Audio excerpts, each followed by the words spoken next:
चला आज बनवायचा आहे आपल्याला बटाट्याचा उपवासाचा किस। तर त्यासाठी सर्वात अगोदर इथे मी 4 ते 5 किलो बटाटे घेतले आहेत। बटाटे स्वच्छ असे धुवून घ्यायचे। धुवून घेतल्यामुळे काय होतं की आपला बटाट्याचा जो किस आहे तो काळपट दिसत नाही किंवा त्यामध्ये माती जात नाही। तर आता इथे मी कुकर घेतला आहे। कुकरमध्ये सर्व बटाटे आता आपण टाकून घ्यायचे। त्यामध्ये 2 ते 3 ग्लास पाणी ओतायचं आणि कुकरच्या 3 ते 4 शिट्ट्या घ्यायच्या आहेत।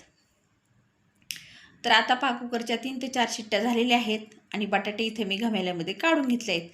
बटाटे मस्त असे गरम गरम सोलून घ्यायचे। गरम गरम बटाटे असले ना पटपट सोलून होतात। या पद्धतीने पहा। आणि तुम्हाला जर किस ऑर्डर करायचा असेल तर मी खाली दिलेल्या स्क्रीनवर नंबरवरती तुम्ही ऑर्डर करू शकता। तर या पद्धतीने संपूर्ण कागदावरती आपण असा बटाट्याचा किस आहे जो करून घ्यायचा आहे। या किसाची भाजी छान होते आणि तळूनही छान लागतो। तर चला, व्हिडिओ आवडला असेल तर व्हिडिओला लाईक करा आणि